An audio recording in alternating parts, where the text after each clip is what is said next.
If you consider yourself intellectually honest, I want you to listen to this, and I want you to share it if you will. But the Second Amendment says, a well-regulated militia being necessary to the security of a free state, the right of the people to keep and bear arms shall not be infringed. Now, it doesn't talk about hunting, it doesn't talk about your home security. I mean, having guns, you do all those things with it. And it doesn't grant you a right to keep a weapon. It ensures that the government will never make a law that will prevent you from keeping and bearing arms. Now, when you bear it, that means you can have it on your person. Now, our government has screwed us over in this nation a long time. And it's sad, one thing we know, we can't keep evil people from using weapons of one sort or another. They can take ammonium nitrate and make a bomb. They can do damage with virtually anything, and cars is becoming, vehicles becoming, more regular throughout the country. Where they kill people with vehicles, and you kill a lot of people. But let's talk about the Second Amendment. A well-regulated militia. Now, a militia is a fighting force. It's not a standing army. It's not a standing army. But it is a fighting force when it's needed. And to that end, to be able to have a fighting force when needed, the right of the people to keep and bear arms shall not be infringed. Now, what does that mean? Does that mean you have a substandard weapon? No. Your enemy does not have a substandard weapon. You need a rifle or handgun, high capacity, one that can go against the best that the enemy can bring against you. That's also automatic. Our government decided back in the 80s that, you didn't need that. Well, the Supreme Court, they decide a lot of things. And different regulations, they decide, well, they can do this and they can do that. What does the amendment say? It says a well-regulated militia. Now, we can talk about what well-regulated means, but it's not debatable that a militia is a fighting force. So the right of the people to keep and bear arms shall not be infringed. It doesn't demand or declare that they be part of an organized fighting force. But it just says that since a militia is very important to the security of a free state, the people who would be part of a militia, if they were called up, they have to have weapons. They have to have the best weapons. They can't have sub-weapons.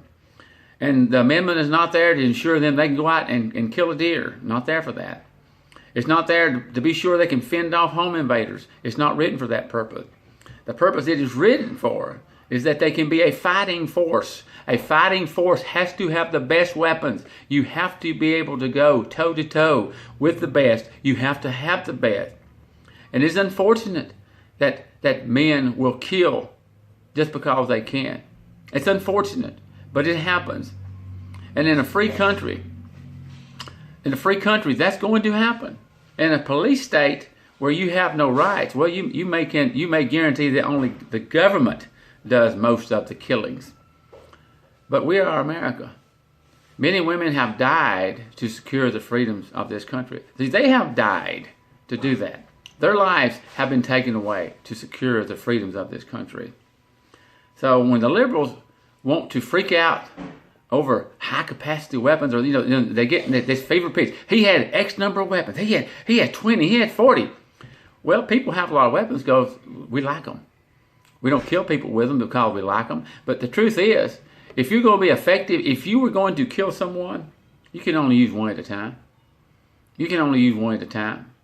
Or you can act like Rambo and have one in each arm, but it's not very effective. So a lot of weapons, that means nothing. All you need is one rifle and magazines. So don't freak out because someone has a lot. Like that means something. It means nothing because they have a lot of weapons. It means nothing.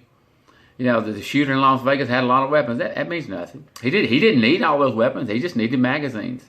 I don't know why he had so many, but it does. It's sort of like it's I don't know. It's one of them things that people just freak out over, especially liberals and the media. I don't think many of them in the media even understand that fact that you don't have to have a bunch. You don't have to have a lot to do damage. You just have to have a lot of magazines. Now the libs, they have an agenda. They haven't cared that over 60 million babies have been killed who have felt the pain. But they bear it. Now, they truly bear the responsibility for that. They truly do. You know, they don't want to do anything that would stop people from killing their children. They're all for them killing their children, even though it hurts the children. Even though this child, all it needs to do is just develop completely, and it takes about 9 months before it comes out. And then it continues its growth. They don't care anything about that child.